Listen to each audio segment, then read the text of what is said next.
Students, welcome all of you the maths class one second. Student, आज हम start कर रहे हैं क्वेश्चन नंबर 15, एक्सरसाइज 2.2 हमारी चल रही है। आपसे क्वेश्चन में कहा गया, I have a total amount of ₹300 in coins.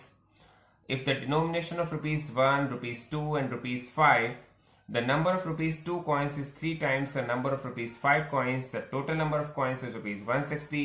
How many coins of each denomination are with me?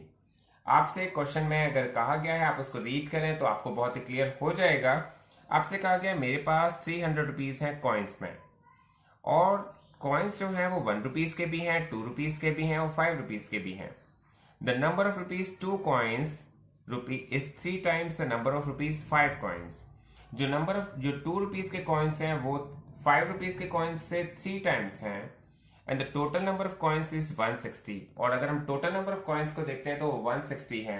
तो how many coins of each denomination, जो हमारे पास कॉइन्स है वो कितने कितने हैं ये आपको बताना है। तो स्टूडेंट, सबसे पहले हम इसकी लाइन इसको रीड करते हैं। आपके पास कहा गया था total number of coins is 160, तो हमने सबसे पहले लिखा है टोटल नंबर ऑफ कॉइन्स कितने हैं 160। अब आपके पास ये ₹2 और ₹5 के जो डिनोमिनेशन के कॉइन्स हैं, यहां पर आपको एक रिलेशन दिया गया, आप उसको बहुत ध्यान से रीड करिए। आपसे कहा गया है the number of ₹2 coins is 3 times the number of ₹5 coins.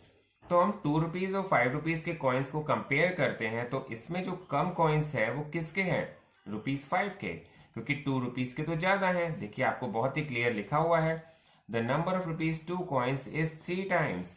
इसका मतलब जो कॉइन्स कम होते हैं हम उनको लेट कर लेते हैं। तो हमने नंबर ऑफ ₹5 कॉइन्स को लेट कर लिया है x, तो नंबर ऑफ ₹2 कॉइन्स आपके पास हो जाने चाहिए 3x। देखिए हम पूरा क्वेश्चन के अकॉर्डिंग चल रहे हैं। क्वेश्चन में बहुत ही क्लियरली लिखा हुआ है कि ₹2 के coins 3 times of the number of ₹5 coins है। तो हमने यहाँ पर ₹5 के कॉइन्स को x ले लिया है, तो ₹3 के कॉइन्स हो जाएंगे 3x। लेकिन एक बात और समझने वाली है कि हमारे पास जो कॉइन्स हैं, the number of coins of ₹1, हमारे पास ₹1 के जो कॉइन होंगे वो कितने होंगे, ये बहुत ही इंपॉर्टेंट चीज है जो हमें समझनी है। क्योंकि हमारे पास जो ₹1 के कॉइन्स है वो कितने होने चाहिए। आप देखिए टोटल कॉइन्स है 160। अगर हम क्या करते हैं 160 कॉइन्स में से जो ₹5 के कॉइन्स हैं और जो ₹2 के कॉइन्स हैं हम उनको माइनस कर दें, तो बाकी बचे हुए कॉइन्स जो होंगे वो कितने के होंगे? ₹1 के कॉइन्स होंगे। ये बात क्लियर होनी चाहिए, क्योंकि टोटल कॉइन्स 160 हैं। हमने ₹5 के कॉइन्स को x लिया है, ₹2 के कॉइन्स को 3x लिया है। और अगर हम क्या करें ₹5 और ₹2 के दोनों कॉइन्स को ऐड कर लें और उनको 160 में से माइनस कर दें, इसका मतलब 160 माइनस 4x, ये हमारे हो गए ₹1 के कॉइन्स। तो स्टूडेंट, अब हमें क्वेश्चन में क्या करना है, अभी हमने क्लास क्वेश्चन किया था क्वेश्चन नंबर 14, जो पहले किया था वही अब हम उसे रिपीट कर रहे हैं।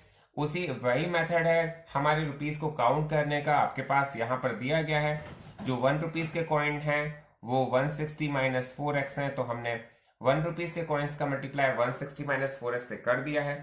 आपके पास कहा गया ₹2 के कॉइन्स जो है वो आपके पास जो है 3x है, तो हमने उसका मल्टीप्लाई 3x से कर दिया है। और फिर आपसे कहा गया ₹5 के कॉइन्स x हैं, तो आपने 5 का मल्टीप्लाई x से कर दिया है। और आपके पास टोटल अमाउंट है ₹300 का।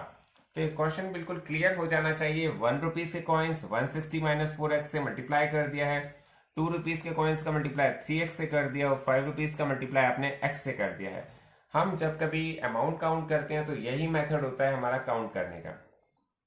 अब आप 1 का मल्टीप्लाई 160 माइनस 4x से करते हैं तो आपके पास आ जाता है 160 माइनस 4x। 2 का मल्टीप्लाई 3x से करते हैं तो 2 3 6x, एंड 5 का मल्टीप्लाई x से करते हैं तो 5x, और आपके पास आ जाता है टोटल अमाउंट 300, क्योंकि क्वेश्चन में दिया गया है।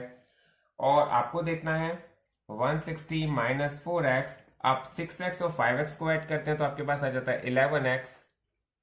और अब आपको क्या करना है 11x में से 4x माइनस करना है, तो आपके पास आएगा प्लस का 7x, क्योंकि आपको पता होना चाहिए, ये बात बहुत ही क्लियर है कि जब साइन सेम होते हैं तो वैल्यू ऐड हो जाती है, और जब साइन डिफरेंट होते हैं तो सब्ट्रैक्शन हो जाता है। तो 11x में से 4x माइनस होता है तो 7x आता है, लेकिन साइन हमारा प्लस का आएगा। और फिर हमें इक्वेशन को सॉल्व करना बहुत अच्छी तरह से आ गया होगा। अब तो हम 160 को जब साइड चेंज करके ले जा रहे हैं तो माइनस का 160 हो जाएगा, 7x इजिकल टू हो जाएगा आपके पास 140, और x की वैल्यू आ जाएगी 140/7, इसका मतलब 20। जो x की वैल्यू हमने लेट की थी वो क्या लेट की थी, तो हम यहां पर लिख देंगे बहुत ही clear, the number of rupees 5 coins जो हमने x लेट किया था वो हमारे पास आ गया है 20। इसका मतलब जो हमने ₹5 के कॉइन्स लेट किए थे x, वो हमारे पास 20 आ गए हैं। ₹2 के कॉइन्स हमने लेट किए थे 3x, तो वो हमारे पास आ जाएंगे 3 इंटू 20 इज इक्वल टू 60 आ जाएंगे। और हमने जो ₹1 के कॉइन लेट किए थे वो किए थे 160 माइनस 4x, तो 160 माइनस 4x का मतलब 160 माइनस 4 इंटू 20, क्योंकि x की वैल्यू तो हमारे पास 20 आ गई है, तो हम यहाँ पर लिखेंगे 160 माइनस 80, तो इसका हमारा आंसर आ जाएगा 80। तो इसका मतलब हमारे पास जो क्वेश्चन का आंसर आ गया है वो आ गया है ₹1 के कॉइन 80 और ₹2 के कॉइन 60 और ₹5 के कॉइन्स 20।